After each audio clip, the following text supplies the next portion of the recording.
인생은 참 고달프고 힘들다고들 하죠. 저도 그렇게 생각한 적이 있었습니다.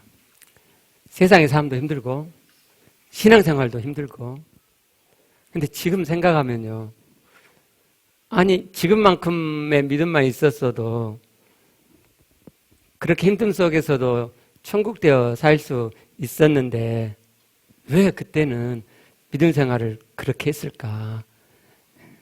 많이 후회되곤 합니다.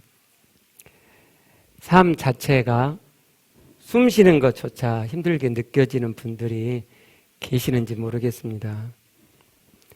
예수 믿는다는 것, 하나님을 신앙한다는 것은 이 땅에서 천국 되어 사는 것입니다.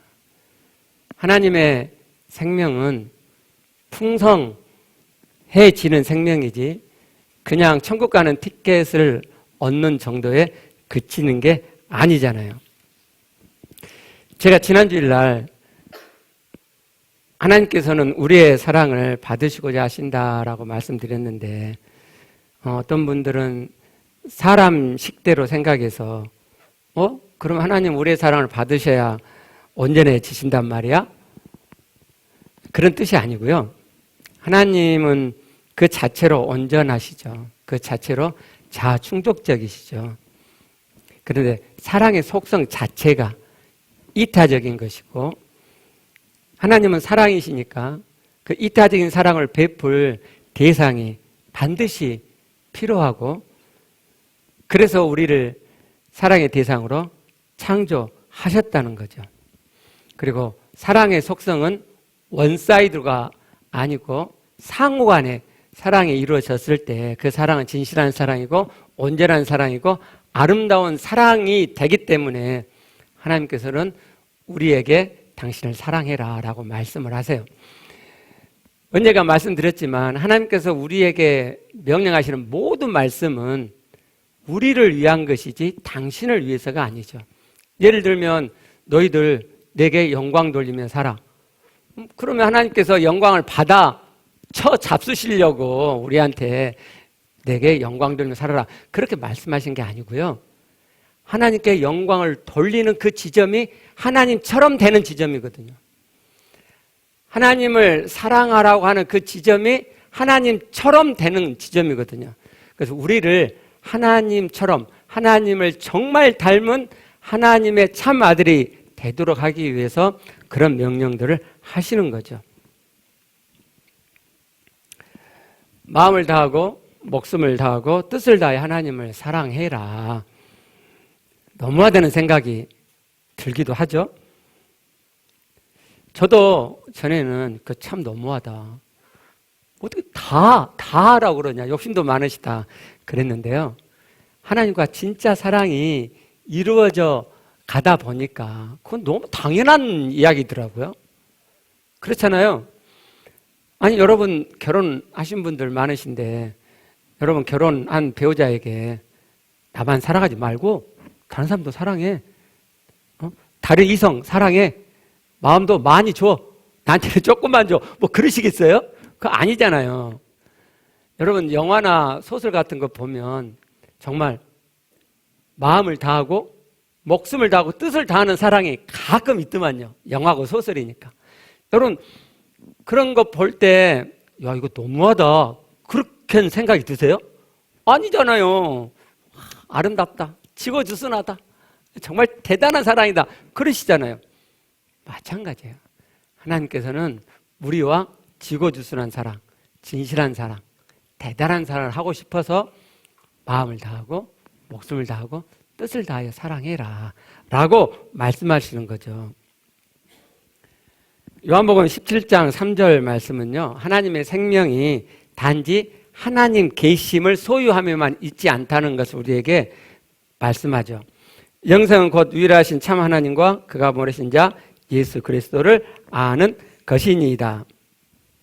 생명은 하나님 살아계심이잖아요. 내 안에 하나님 모셨고 내 안에 하나님 계시니까 내 안에 생명이 있잖아요. 그걸로 끝난 줄 알았는데 그게 아니고, 하나님 생명은 그걸로 끝나는 게 아니고 하나님과 예수 그리스도를 경험하여 아는 것이래요. 경험하여. 어떻게 보면 지극히 자연스럽고 당연한 말씀이죠. 내 안에 하나님이 계시고 내 안에 부활하신 예수 그리스도가 계세요. 아니, 내 안에 계신 걸 내가 진짜 믿어요. 그러면 내 안에 계신 하나님, 예수 그리스도를 내가 만나게 되겠잖아요. 만나게 되면 경험하게 되고 경험하여 알게 되잖아요. 너무너무 당연한데 우리 사람들은 아주 사악하고 거짓되기 때문에 내게 유익한 것만 똑 따먹죠. 하나님 내 안에 계셔. 나 생명 있어. 천국 가. 그래. 그럼 그걸로 끝이에요. 저도 그랬어요. 저도. 근데 요한복음 10장 10절 말씀을 보면 분명히 생명을 둘로 표현하여 말씀하죠. 내가 온 것은 양으로 생명을 얻게 하고 더 풍성히 얻게 하려는 것이라. 예수께서 이 땅에 오셨는데 첫 번째는 우리에게 생명을 주시려고 오셨대요. 그죠? 그리고요, 끝나요? 아니, 그게 아니고 우리가 얻은 그 생명이 더 풍성히 얻어지도록 하기 위해서 오셨대요. 그러니까 우리 안에 있는 이 생명은 하나님 내 안에 계심으로 끝난 게 아니고 그 하나님을, 예수 그리스도를 더 알아가고 경험하여 알아가는 생명이 되는 거죠. 여러분 안에 예수 그리스도가 계신 걸, 하나님이 계신 걸 정말 믿으세요? 에베소 3장 17절 말씀을 보면 믿음으로 말미암아 그리스도께서 너희 마음에 계시게 하옵시고, 그리스도가 내 안에 계시게 하는 방법 뭐예요? 믿음이잖아요. 믿음. 그래서 그리스도를 우리가 모셨고 그리스도가 내 안에 계세요. 믿음으로 내 안에 계시게 된 거죠. 제가 중학교 1학년 때인가 2학년 때 예수님을 처음 영접했는데요. 그 당시 그 영접이 붐이 일어나는 그때였어요. 그 전에는 영접이라는 게 없었어요. 근데 이제 미국 건너가신 분들이 거기서 영접이라는 게 있구나 한 걸 배워가지고 그때 막 한국교회 퍼뜨리기 시작할 때거든요. 내가 영접했고 예수 그리스도 내 안에 계세요. 그럼 나는 구원 얻었다고 그렇게 정말 생각을 했어요. 그건 믿음의 시작이고 내 안에 하나님 예수 그리스도가 계신다는 그 믿음을 점점 키워가야 된다는 건 배워본 적이 없고, 그래서 저는 아예 그런 생각을 하지 않았어요. 믿음은 잘하는 거죠.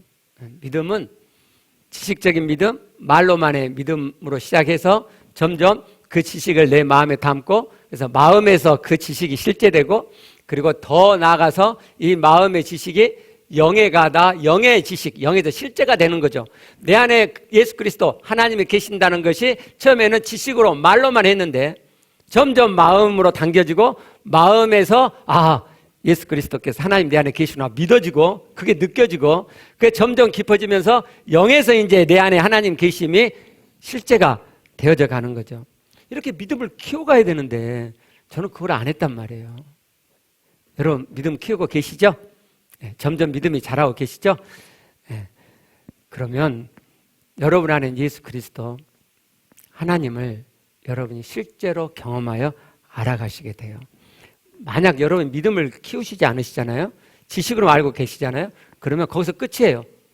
그 이상 하나님의 생명이 여러분 안에 풍성해지질 않아요. 그러면 여러분 신앙생활하는 것은 의무적으로 또 율법적으로 행위적으로 형식적으로 하는 것에 그치죠.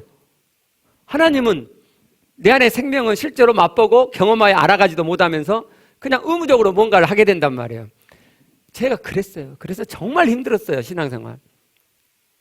솔직히 신앙생활 힘들다 이렇게 말하고 싶은데 그러면 신앙 없는 사람이 되니까 그런 말은 못하고, 제가 대학교 최고 고참이 될 때 그 이야기 했어요. 최고 고참이 될 때. 그러니까 자기들 다 힘들대.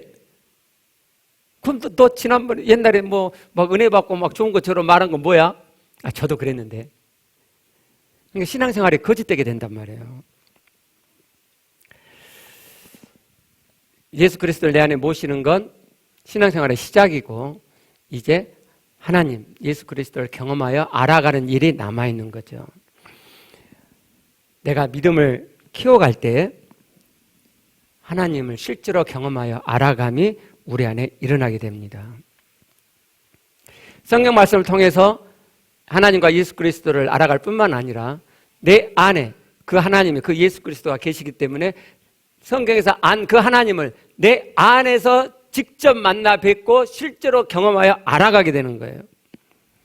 그러면서 필연적으로 내 안에 있어진 일이 사랑이라 그랬죠. 그리스도의 사랑, 하나님의 사랑을 내가 만나게 됩니다. 제가 학생 때까지는 신앙생활을 굉장히 규범적으로, 종교적으로, 행위적으로 했기 때문에 그리스도의 사랑을 아는 것, 하나님의 사랑을 아는 것도 성령으로 초자연적으로 하늘 위에서 부어져서 일어나는 일로만 생각을 했어요. 당시 교회 분위기가 그랬어요.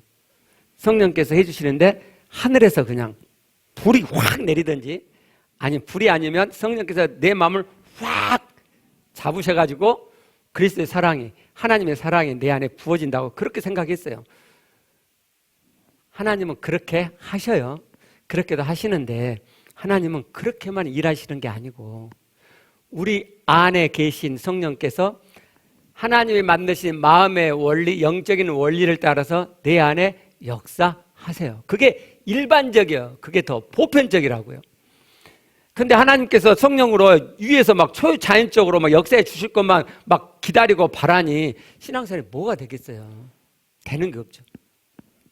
간혹 몇 명은 돼요. 10명 중에 한두 명은 돼요. 근데 나머지는 안 돼요. 뭐가 지금 문제가 있는 거잖아요. 하나님께서 교회 역사를 보면 필요에 의해서 성령으로 그렇게 초자연적으로 역사해 주실 때가 있어요. 그러지 않을 때는 내 안에 계신 성령께서 내 안에서 일을 하세요. 로마서 5장 5절 보면 성령으로 말미암아 하나님의 사랑 우리 마음에 부음받는다 그랬잖아요. 저 구절을 제가 일찍 알았단 말이에요. 그러니까 성령으로, 그 당시 분위기가 위에서 내려온 거라 그랬잖아요. 성령으로 위에서 부어지기만을 기다렸어요. 그러니까 얼마나 많은 세월을 제가 허비했겠어요. 그래서 저는 제가 많은 세월을 허비했잖아요. 그래서 저는 여러분을 이렇게 뵐 때마다 저는 정말 여러분이 감사해요. 하나님 앞에서 삶을 같이 해갈 수 있어서 하나님께서 깨우쳐 주신 하나님의 구원의 경륜을 이렇게 알려드릴 때 들어주시는 분들이 계셔서 저는 너무 감사하거든요. 그래서 제 안에는 저처럼 많은 세월을 낭비하지 않도록, 저처럼 많은 시간을 허비하지 않도록 빨리빨리 하나님의 구원의 경륜을 깨닫고 이 말씀들이 지식에 그치지 않고 여러분 안에 실제되어지도록, 그래서 이 땅에 시작된 천국이 여러분 안에 있는 하나님의 생명이, 하나님 살아계심이 실제로 풍성해져 가도록 도와드리고 싶은 마음이 정말 너무너무 많아요. 너무너무.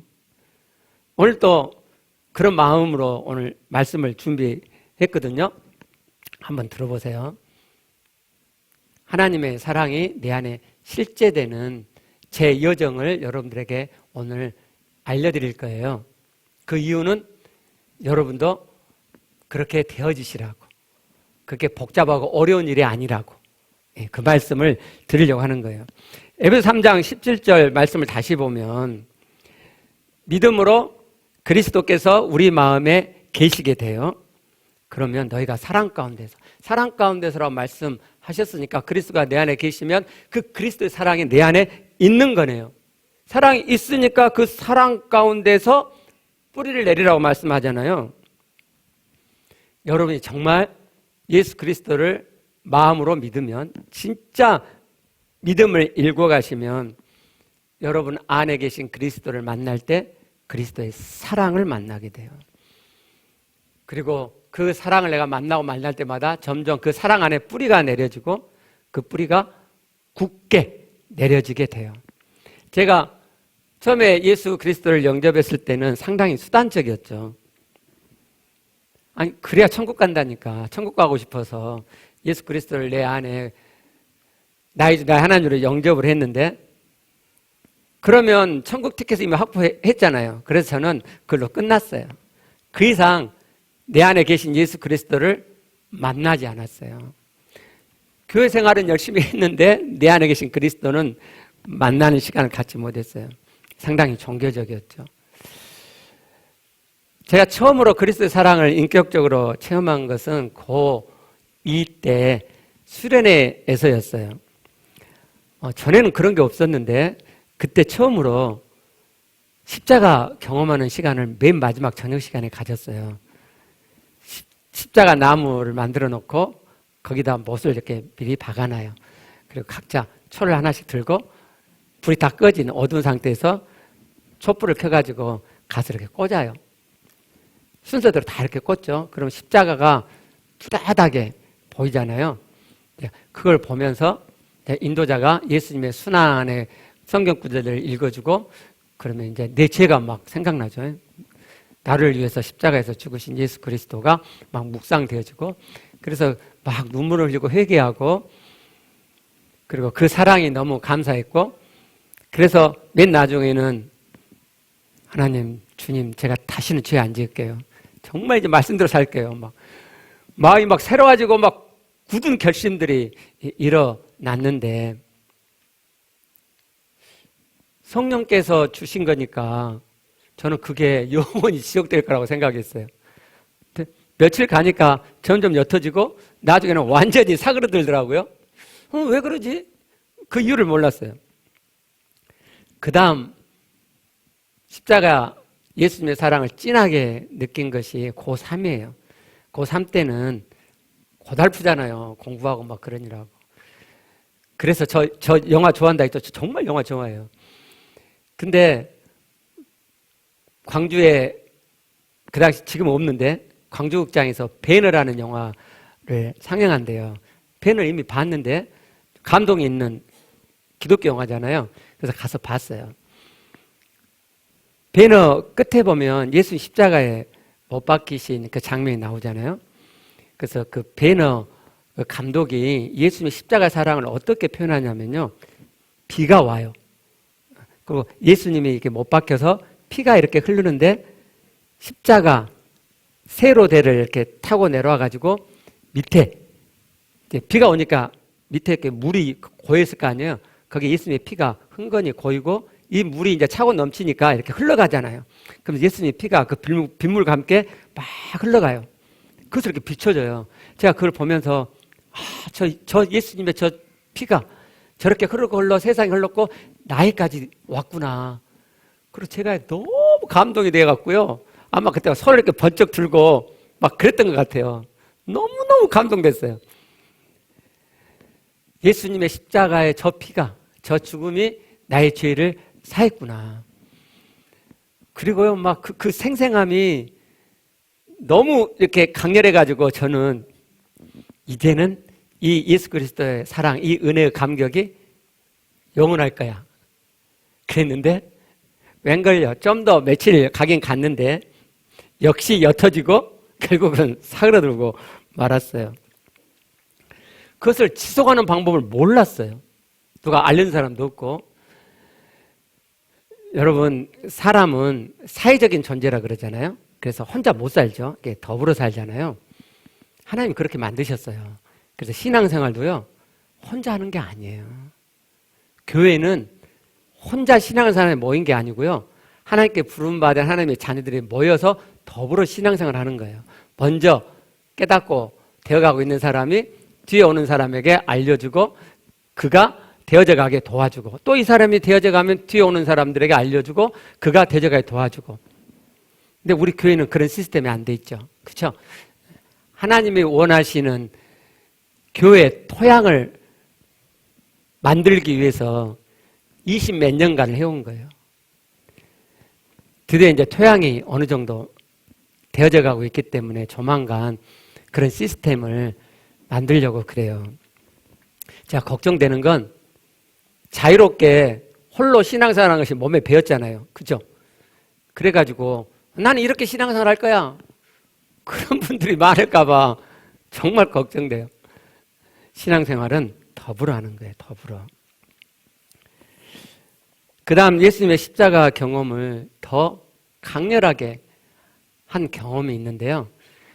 개척교회 초기예요. 제가 개척 초기에 성령 사역도 돌아다니고 그 다음에 셀 사역 세미나를 많이 돌아다녔죠. 그 셀 세미나를 다닌 그 초창기에 그리스도의 십자가를 경험하도록 해주는데 지금까지 몰랐던 십자가의 고난의 그 정도가 생생하게 알아졌어요. 어떤 크리스찬 의사가 예수님의 그 순환이 얼마나 힘들었는지를 의학적으로, 사실적으로 고증하고 검증하고 그래서 발표한 것을 그때 우리한테 알려줬거든요. 원래 십자가형은 로마에서 만든 게 아니고요. 페르시아에서 처음으로 만들어진 형이에요. 근데 이제 로마로 그게 넘어갔죠. 이 로마 사람들은 이 십자가형을 더 잔혹한 형으로 더 고통을 많이 느끼고 또 그 고통을 오랫동안 느끼면서 서서히 죽어가도록 그렇게 다시 디자인했어요. 예수님 십자가에 달리시기 전에 먼저 채찍질 당하시잖아요. 그 채찍질은 그냥 야 자식아 너 나쁜 놈이지 하고 이렇게 한두 대 때린 게 아니고요. 로마 사람들이 의도적으로 십자가형에 매달기 전에 채찍질을 했는데 그 채찍질은 십자가형에서 고통받으며 죽어가도록 많은 상처를 내는 거예요. 그래서 그분 그 논문을 보면 이거 그분이 그려서 올려준 거거든요. 이 기둥에 죄수를 이렇게 매어요.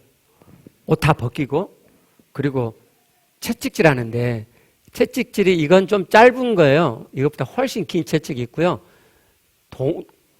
길거나 작거나 여기에 납덩어리들이 있고 그리고 사이사이에 양뼈를 매달아요.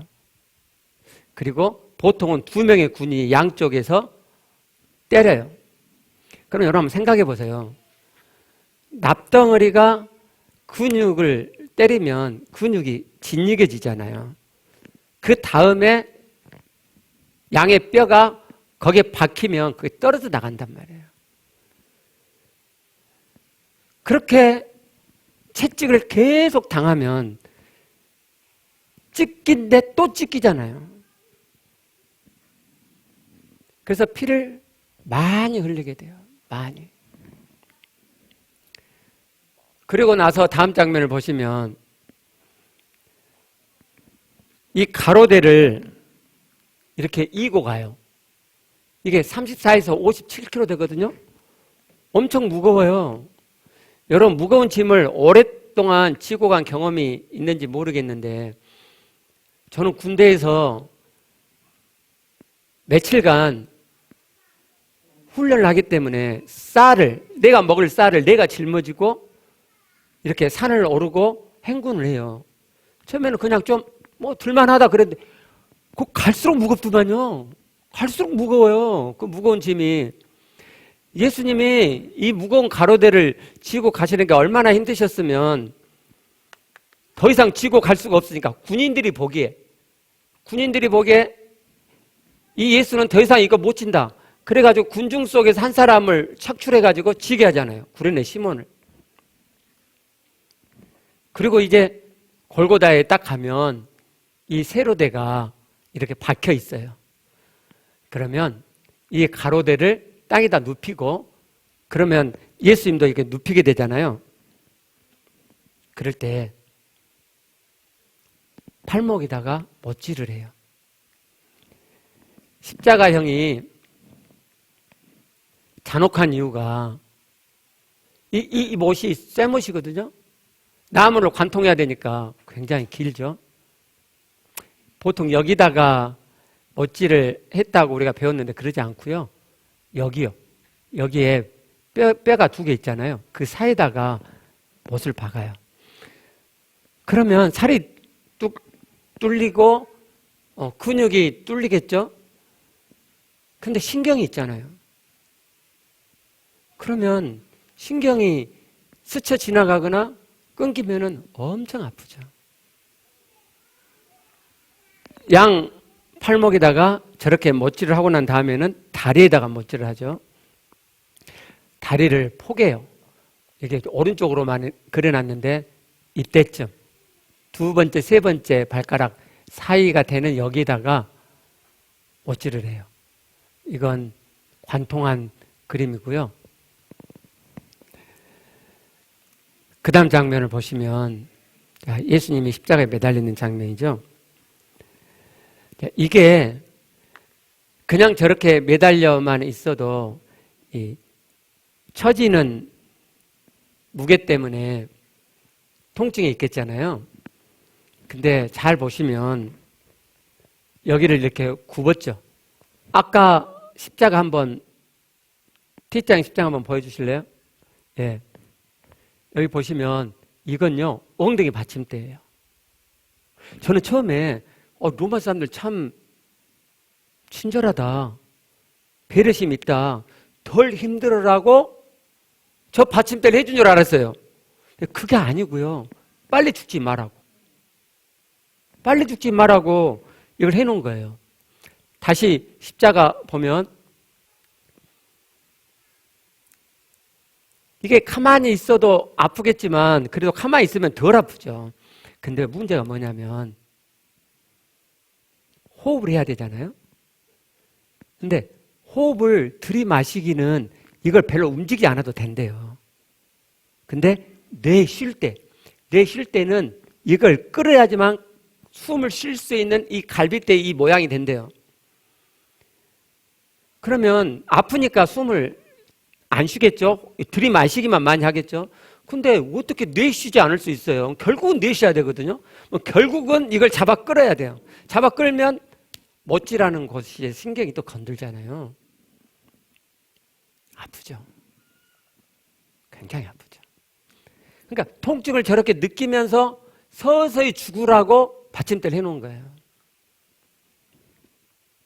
그래서 예수님은 빨리 운명하셨죠? 제가 저런 설명을 들으면서 십자가의 순환을 묵상하는데 엄청 울었어요. 예수님의 그 고통이 막 피부에 와 닿는 것 같았어요. 지금보다는 덜 하는데 지금은요 정말 못이 박히는 것처럼 느껴지거든요. 근데 그 당시에는 제 믿음이 막 그 정도는 아니었는데 그래도 막 피부에 와닿잖아요. 그래서 엄청 울었어요. 회개 엄청 하고, 그리고 제가 막 하나님 정말 하나님 죄 안 지르란다고 제가 막 그랬는데, 그래서 제가 이제 드디어 이제 오래 가겠구나 그랬는데 웬걸 뭐 일주일이나 좀 지나니까 여전히 또 옅어지고 사그러들더라고요.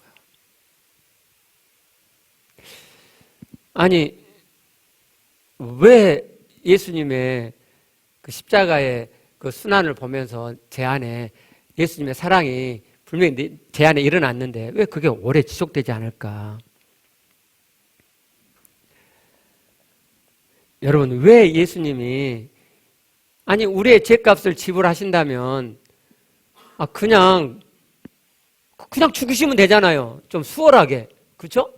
근데 왜 저렇게 처참하게 죽으셨을까요? 왜 하나님은 예수님을 저렇게 처참하게 죽게 하셨을까요?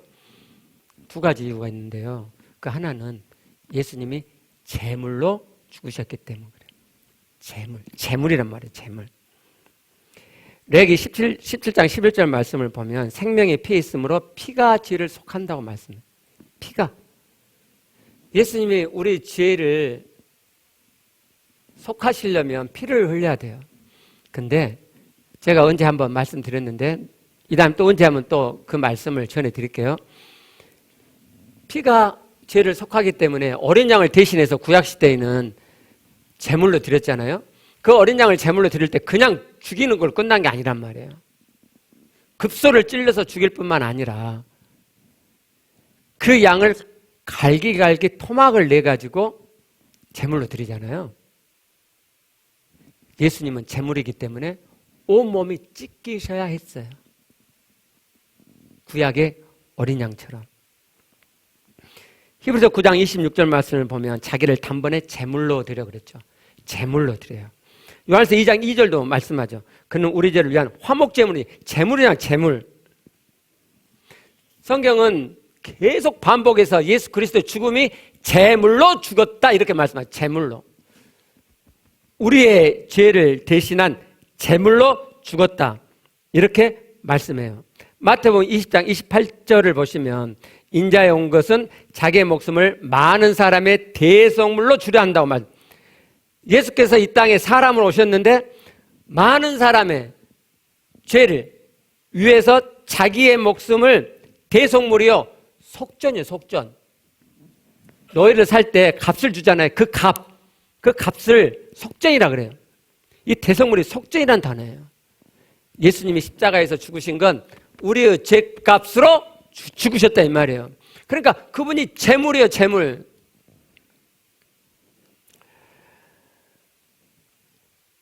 그런데 역시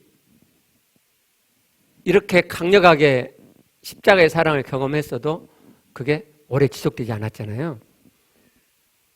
제가 지금처럼 예수님의 십자가의 사랑이 뿌리를 깊게 내리고 든든해진 것은 목회를 하면서 되어진 것들이에요. 무슨 말씀이냐면 이제 목회를 하니까 십자가의 사랑을 여러분께 전해야 되잖아요. 그것을 전하려면 제가 그게 실제가 돼야죠. 지식으로만 전하는 건 의미가 없잖아요. 하나님이 제게 목회를 하게 하실 때 몇 가지 목회 그 방향성을 주셨는데 그중 하나가 실제란 말이에요. 실제. 지식으로 전하지 마라. 실제가 되게 해라. 그럼 제가 먼저 실제가 돼야죠. 그래서 제가 예수 그리스도의 사랑을 제 마음에 담을 수밖에 없었어요. 담고 또 담고 또 담고. 그랬더니 점점 그 사랑이 제 안에 실제가 되고 어느 순간 사그러든 게 아니라 계속 지속되게 됐어요.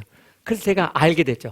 아, 성령께서 하나님의 사랑, 그리스도 사랑을 내 안에 부으시는 것은 위에서 부으신 것만이 아니고 내가 그리스도의 사랑을 내 마음에 담고 담으면 성령께서 그 그리스도의 사랑이 내 안에 실제되도록 역사하시는구나. 내가 그걸 안 했구나라는 것을 알게 된 거예요. 하나님의 생명은 예수 그리스도를 내 안에 모셔서 하나님 내 안에 계심으로 끝난 게 아니고 경험하여 알아가는 거잖아요. 그 생명이 더 풍성해져 가는 거잖아요. 어떻게 하면 그 하나님 알아감이 그리스도 생명 풍성해져 가면서 하나님과 사랑의 관계, 그리스도와 사랑의 관계 속에 들어가게 되느냐. 어떻게 그 사랑에서 깊이 뿌리를 내리고 든든하게 세워져 가느냐. 내가 그리스도의 사랑을 내 마음 안에 담으면, 담고 또 담으면 성령께서 그 사랑의 지식이 실제되어지도록 역사해 주세요. 이 땅에 천국되어 살고 싶으신 분 계시죠? 원함 키워가고 계세요? 원함을 키우세요. 이 땅에서 정말 천국되어 살 수 있어요. 정말 천국되어 살 수 있어요. 정말이요, 정말. 그게 뭐 어려운 것도 아니에요. 뭐 40일 금식기도 하는 것도 아니고 여러분이 원함만 키우고 내 안에 계신 그리스도 하나님에 대한 믿음을 키우고 만나기만 하시면, 그리고 오늘 말씀드린 것처럼 그리스도의 사랑을 여러분 안에 담기만 하시면 성령께서 그 사랑을 키우세요. 에베소 3장 17절 말씀을 다시 보면 너희가 사랑 가운데서 뿌리가 밝히고 터가 굳어진다고 말씀했잖아요.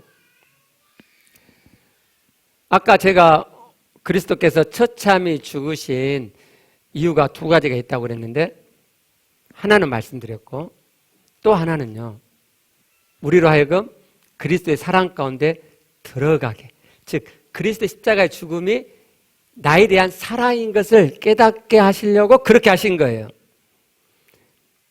에베소 5장 2절 말씀을 보면 그리스도께서 너희를 사랑하신 것 같이 그는 우리를 위하여 자신을 버리사 향기로운 제물과 희생 제물로 하나님께 드리셨느니라.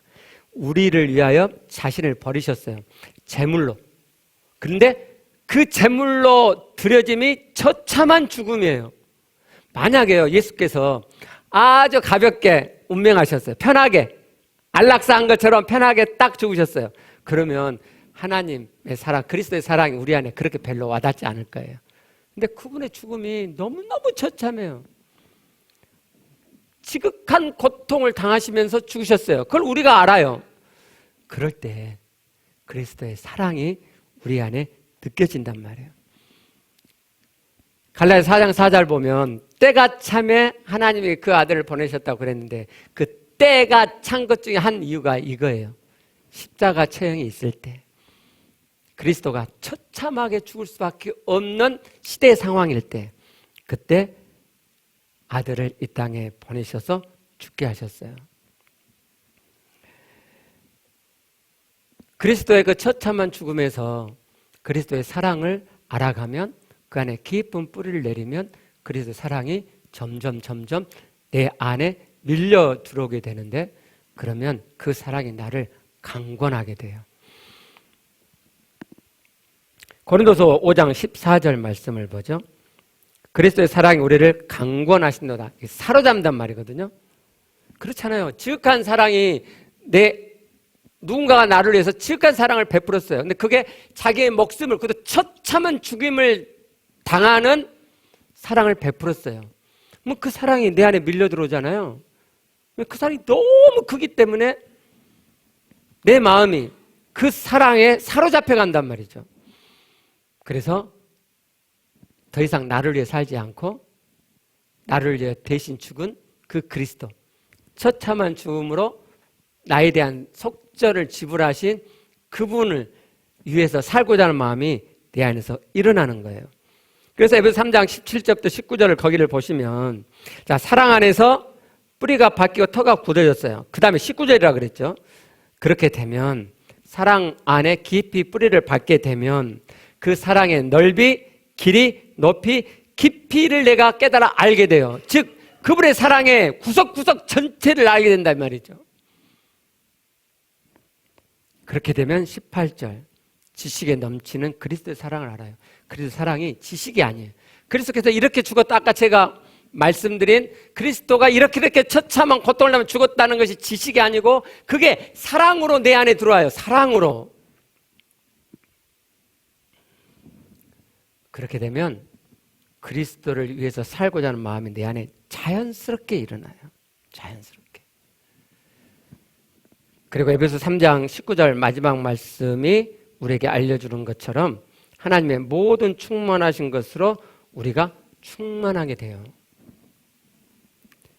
하나님 신앙한다는 게 뭐냐? 예수 믿는다는 게 뭐냐? 하나님을 만나고 그 만난 하나님 내 안에 모시고 그러면 내 안에 계신 그 하나님을 만나고 또 만나 하나님으로 점점 가득해지는 거라 그랬죠. 그렇죠? 근데 에베소 3장 이 말씀을 보니까 내 안에 그리스도를 모시고 믿음으로 그리스도를 모시고 그리고 그 그리스도의 사랑을 내가 만나 그 안에 깊은 뿌리를 내려가면 그게 완료적으로 든든해져 가면 그분의 사랑을 전체적으로 내가 알게 되고 그것을 지식적으로 아는 것만이 아니고 그 지식을 뛰어넘어서 그 사랑이 내 마음에 실제 되고 그러면 하나님으로 충만함이 내 안에 이루어진다. 이렇게 말씀하잖아요. 하나님의 생명이 풍성이 된단 말이에요. 그리스도의 사랑을 그리스도의 사랑을 알므로 끝나는 게 아니고 하나님으로 충만해져. 즉 하나님의 생명이 충만해지는 하나님의 구원이 완성되는 지점이 되어진다 이 말이에요. 그거 얼마나 좋아요. 우리가 이렇게 그리스도의 사랑을 경험하여 알고 그 경험하여 아는 것이 지식에 그치지 않고 우리 마음에서 실제가 되어지게 되면 하나님으로 충만해져 가는데 하나님으로 충만해지면요 그 하나님의 충만 가운데 하나님 아버지의 사랑이 있어요. 왜 그러냐면 그리스도의 처참한 십자가는 하나님께서 하신 일이거든요. 당신의 독생하신 아들을 이 땅에 인간 예수로 보내셔서 십자가에 죽게 하신 것이 하나님이란 말이에요. 그러니까 처음에는 나를 위해서 몸을 찢으신 그리스도의 그 사랑이 너무너무 감사해요. 그 사랑이 내 안에 막 물밀듯이 일어나죠. 그런데 그 사랑에 풍덩 빠져들어가면 아버지의 사랑이 보여요. 하나님으로 충만해져 가면서 아버지의 사랑이 보여요. 로마서 3장 25절 말씀, 이 예수를 하나님이 화목제물로 세우셨으니. 누가 예수를 화목제물로 죽게 하셨어요? 하나님이요. 로마서 5장 8절이요. 우리가 아직 죄인 되었을 때 그리스도께서 우리를 위하여 죽으심으로 하나님께서 우리에 대한 자기 사랑을 확증하셨느니라. 그리스도께서 우리를 위해 죽으셨는데 그 그리스도의 죽으심은 하나님께서 우리를 사랑하신 것의 확증이라. 왜요? 하나님이 그 아들을 보내셔서 죽게 하셨으니까요. 요한일서 4장 9절부터 10절은 좀 더 자세히 이 진리를 우리에게 말씀하죠. 하나님의 사랑이 우리에게 이렇게 나타난, 하나님의 사랑이 나타났어요. 우리에게 어떻게 해요? 자기의 독생자를 세상에 보내신 것. 그래서 그로 말미암아 우리를 살리신 것. 어떻게 살리셨어요? 십자가에 처참하게 죽게 하셔서 우리를 살리셨어요. 그게 하나님 아버지란 말이죠. 그래서 그리스도의 사랑을 내가 깨닫게 되면 하나님 아버지의 사랑을 깨닫게 돼요. 10절, 사랑은 여기 있으니 하나님 우리를 사랑하사 화목제물로 그 아들을 보냈어요. 계속 반복적으로 이야기해줘. 제물로. 누가? 하나님이. 여러분, 우리 교회 달력을 보시면 대한예수교 장로의 마음교회 그래가지고 그 위에 하나의 문구가 있어요. 혹시 기억나세요? 사랑이 이끄는 삶.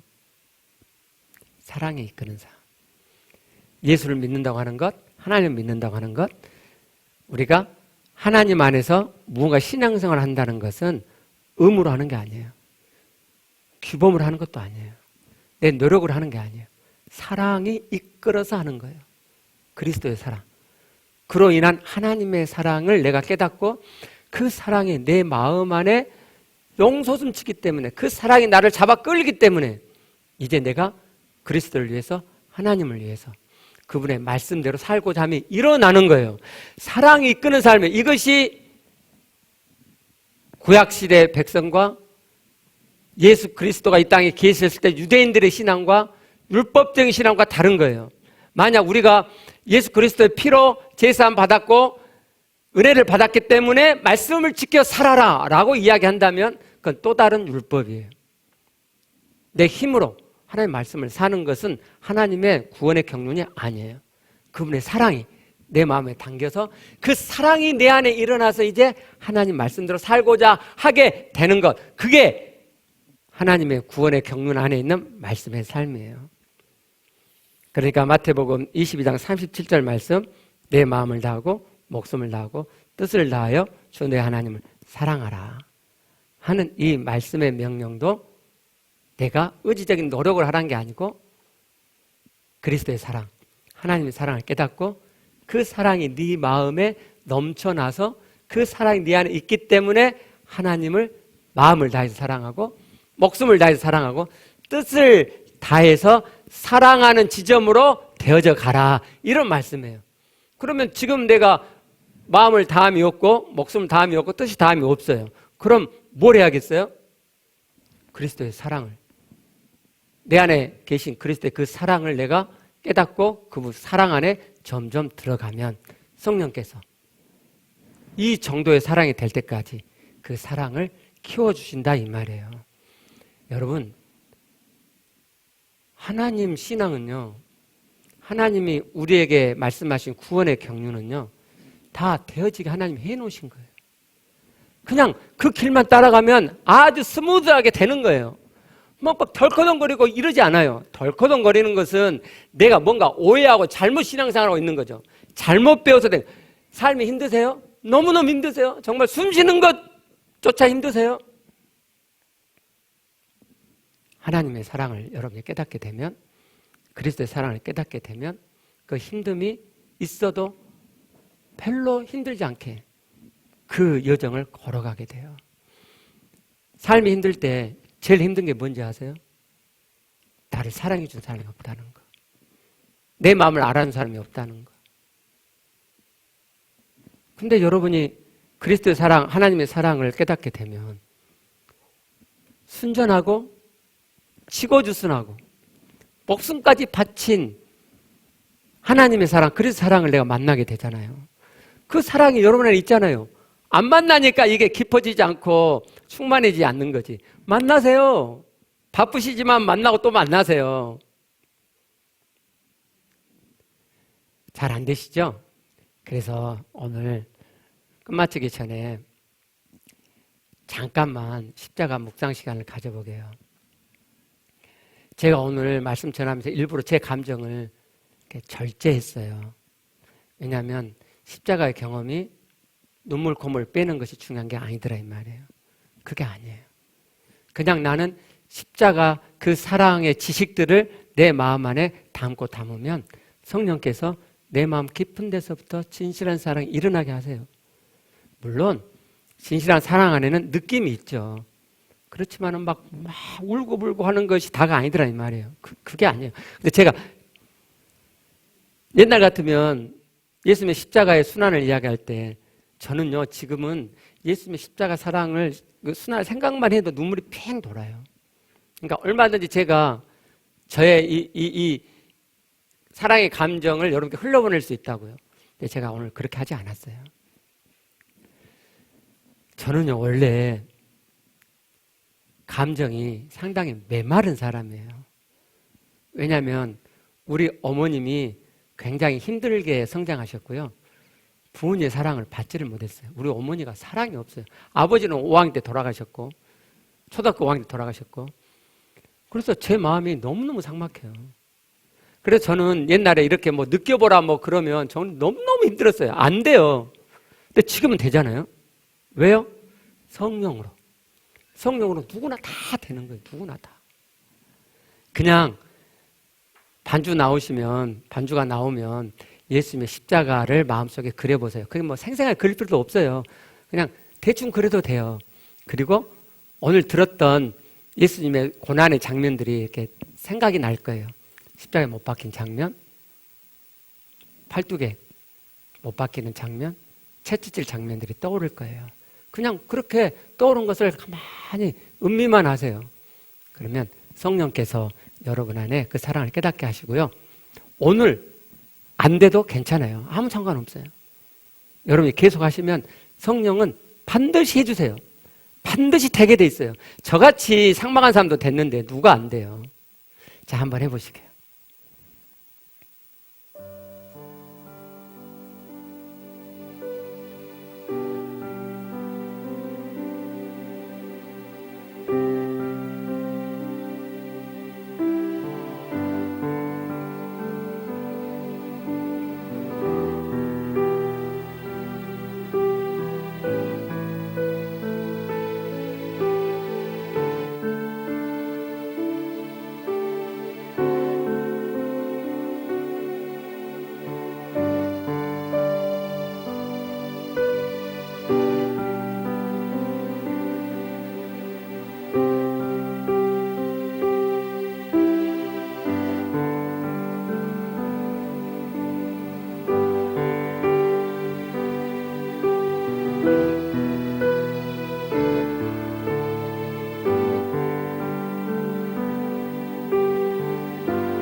옛날 저처럼 밋밋하신 분들이 있을 수 있는데 정말 실망하지 마시고 하나님은 살아계시고 성령님 반드시 내 안에 계세요.